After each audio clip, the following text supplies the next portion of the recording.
할렐루야, 반갑습니다. 수요 성역문을 시작합니다. 13번째 수요 성역문입니다. 성령을 속이지 말라, 이런 제목의 말씀으로 나누고자 합니다. 지난 시간에는 이제 그 성문 미문 앞에서 구걸하던 안진병을 일으키게 되면서 이제 여러 가지 얘기들이 나왔죠. 핍박받는 얘기도 쭉 이었습니다. 이런 핍박을 통해서 결국은 베드로와 요한이 옥에 잡혀가게 됩니다.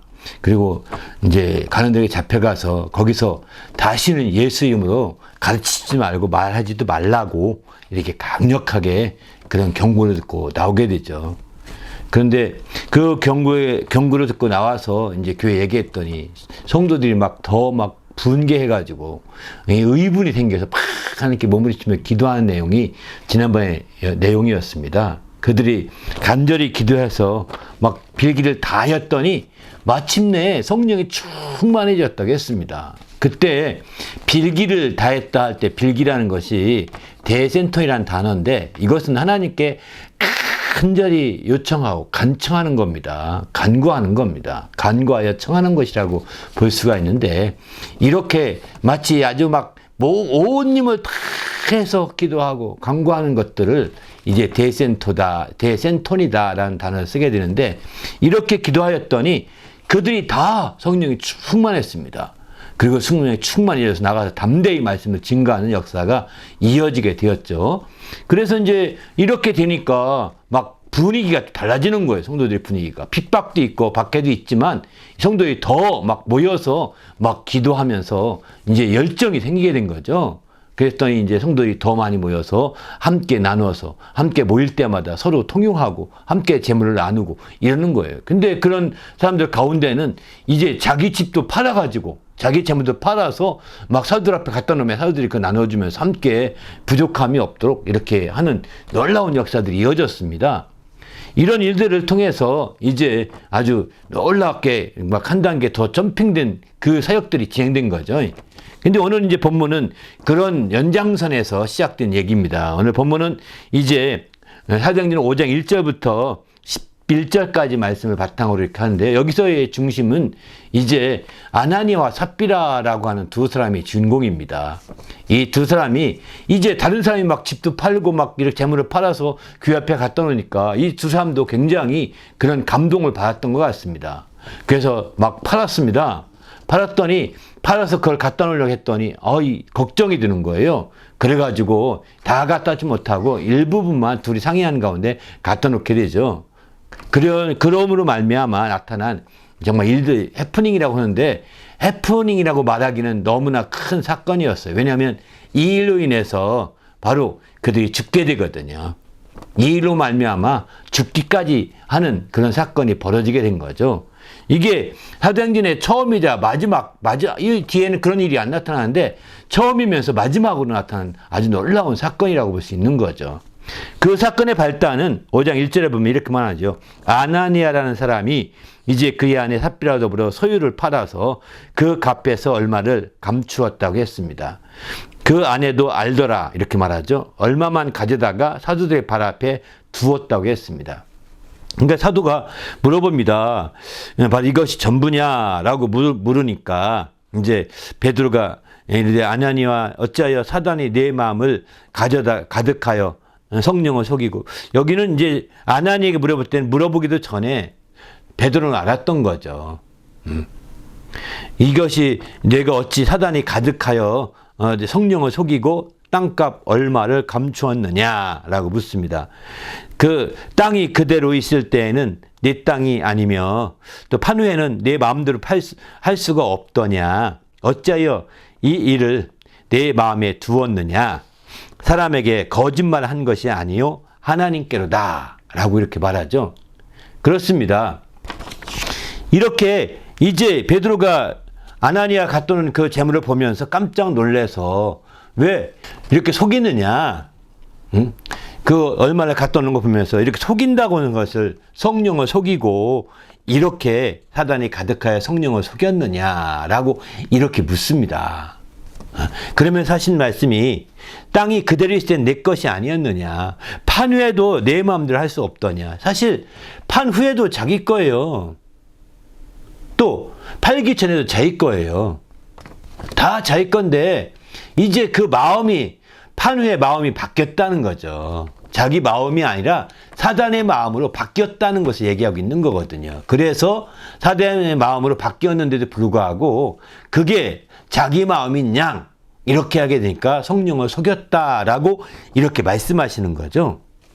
이렇게 해서 이 일로 인해서 그리고 그 성령을 속이는 이 거짓말한 것이 바로 하나님께 한 것이다. 사람을 우리를 속인 것이 아니라 하나님을 속인 것이다. 하나님께 거짓말한 것이다라고 이렇게 말합니다. 아나니아가 이 책망을 듣고서 혼이 떠났다고 했습니다. 그래서 사람들이 정말 그를 시신을 싸서 메고 나가 장사했다고 그러거든요. 그 다음에 그 다음 시간이 지나서 이제 3시간 지나서 그의 아내가 들어오게 됩니다. 아내가 들어오면서 이제 땅값이 이것뿐이냐라고 물으니까 예, 이것뿐이다라고 이렇게 말합니다. 이것뿐이냐 하니까 이것이라고 삽비라가 이렇게 말하게 되죠. 베드로가 또 말하면 어찌 함께 꾀하여 삽비라 남편과 함께 꾀하여 주의 영을 시험하라 하느냐. 함께 꾀했다는 거죠. 왜? 아내도 알았기 때문이죠.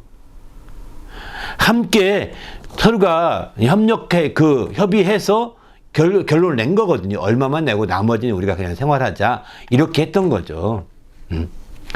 근데 이 부분에 대해서 우리가 오늘 이 성경은 그때에 이제 이런 책망을 듣고 또 함께 이제 삽비라도 죽게 되어서 장사를 치르게 되지 않습니까?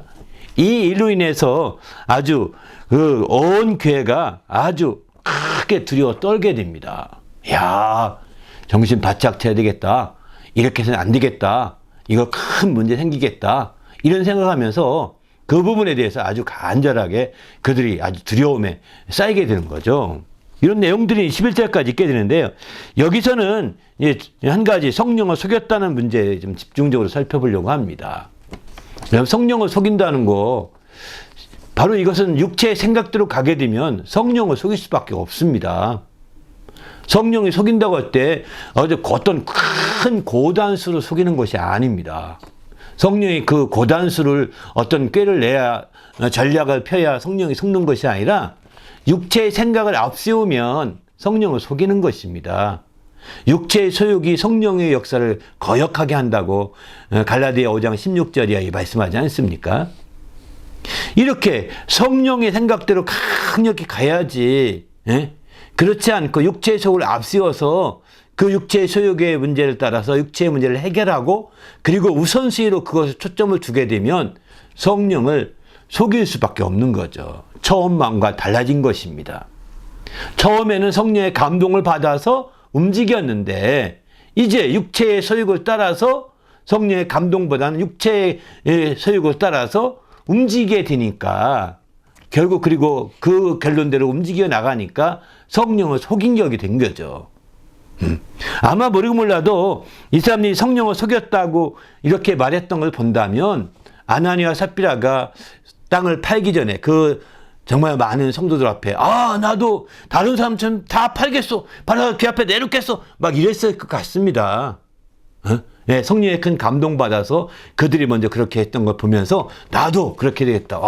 성령께서 나도 감동해 주셔서 그렇게 해야 되겠다. 이런 말들을 먼저 내뱉었을 것 같아요. 먼저 그런 말을 많이 했었기 때문에 성이 아는 거죠. 이거 팔았다는데 베드로가 딱 느끼기에 이건 전부가 아닌데 이거 어떻게 된 거야? 이렇게 부르는 거죠. 그리고 이제 이것이 전부냐? 나중에 삽비에게 물었던 것도 아마 이 말도 아마 했었을 것입니다. 여기 안 나오지만 아나니에게 말하지 않았겠지만 그러니까 이제 그 아나니아에게 그런 말을 안 한 것처럼 여기 성경이 나오거든요. 그러나 삽비에게 그런 거 말한 것처럼 아나니아에게 말했을 때 똑같이 전부입니다. 이랬을 것이에요. 사실 그렇게 한 다음에 그 다음에 베드로의 책망이 됐을 것 같은데 그건 뒤에 아나니아에게 했기 때문에 삽비라에게 했기 때문에 안에 빠진 것 같습니다. 어쨌든 이제 그렇게 했기 때문에 딱 냈든 말하기를 됐든 말하기를 속였다. 성령을 속였다. 이렇게 말하는 거죠.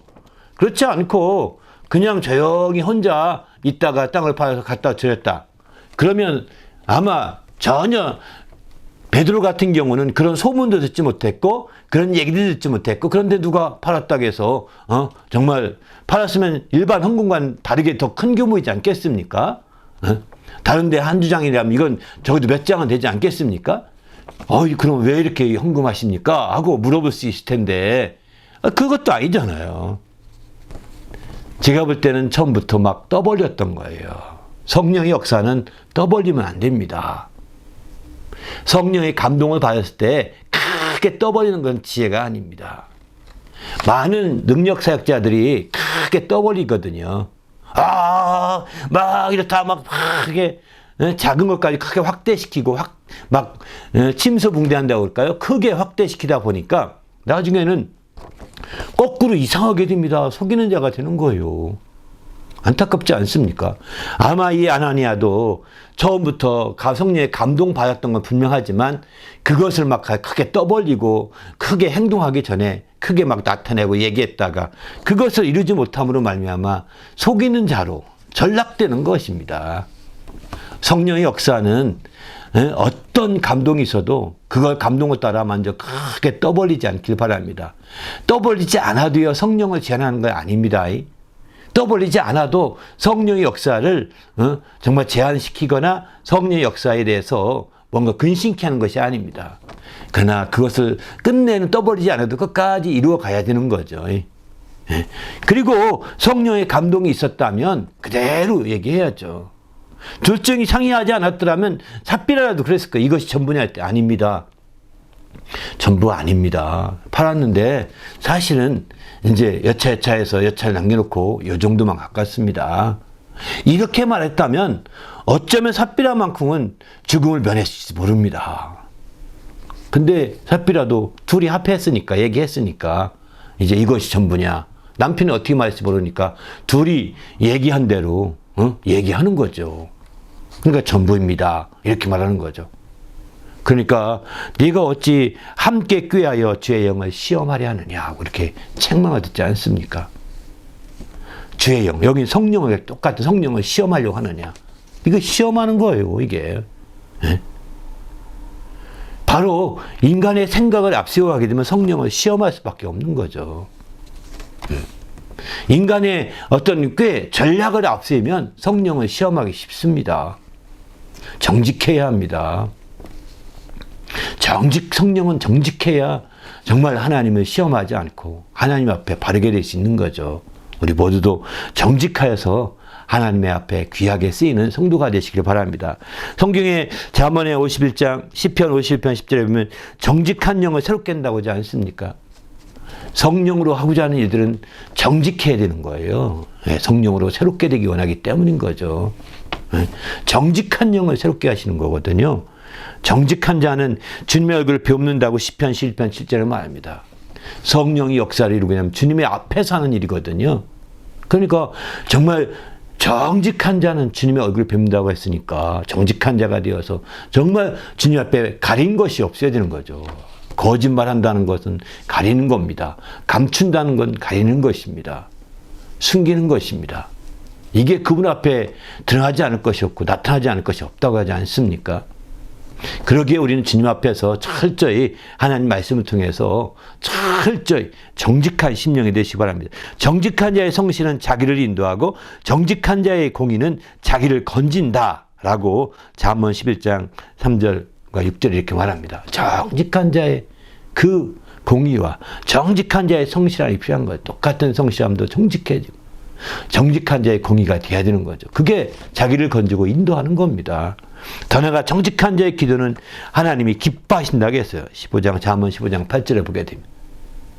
바로 정직해서 하나님 앞에 내놓고 기도하고 이렇게 말할 수 있다면 이런 불행은 막을 수 있는 거죠. 어쩌면 아나니와 삽비라가 정말 이렇게 하나님 앞에서 그 성령을 속이고 주의 영을 시험해서 이렇게 죽은 것이 나았을지도 모릅니다. 어쩌면. 왜냐하면 더 내버려뒀다면 성령을 더 거스리고 시험하다가 예수를 부인할 수도 있거든요. 저들의 육체는 죽을지 모르지만 저들의 영혼은 그래도 불 가운데 얻은 구원을 받을 수도 있지 않겠습니까? 성령을 속이고 주의 영을 시험해서 그들이 죽었다고 할 때 영혼까지 멸망했다. 이것은 아닐 수도 있습니다. 어떤 사람들이 질문하더라고요. 아나니와 삽비라는 구원받았을까 안 받았을까요? 저는 그 하나님나라에 가봐야 알겠지만 가룟 유다는 자살했으니까 정말 지옥 갈 수 있겠지만 이 사람들은 지옥 가지는 않을 수도 있겠다 이런 생각이 듭니다. 성령을 속이고 성령을 시험한 것으로 인해서 구원받고 안 받고가 아니거든요. 구원은 예수를 믿느냐 안 믿느냐에 따라서 구원을 받고 안 받고가 결정되거든요. 그러니까 성령을 속였어도 그 예수를 믿으면 그들은 그 구원받을 수 있는 거죠. 주의 성령을 시험했어도 삽비라 같은 경우 예수를 믿는 것은 포기하지 않으면 그들은 구원받을 수 있는 거죠. 그래서 우리는 정말 이런 경고하는 겁니다. 이제 성령의 시대에 사는 우리가 정말 불 가운데 얻은 구원처럼 이렇게 되지 않고 성령의 인도받아서 정말 성령으로 온전히 살고 성령으로 행할 것을 성경은 권고하고 있는 거죠. 이러기 위해서는 육체의 생각을 앞세우지 말고 성령의 감동을 따라서 움직이면서 나가되 성령의 감동을 먼저 떠버리지 말자 이겁니다. 성령의 감동을 크게 작은 건데도 크게 과장시키지 말자는 거예요.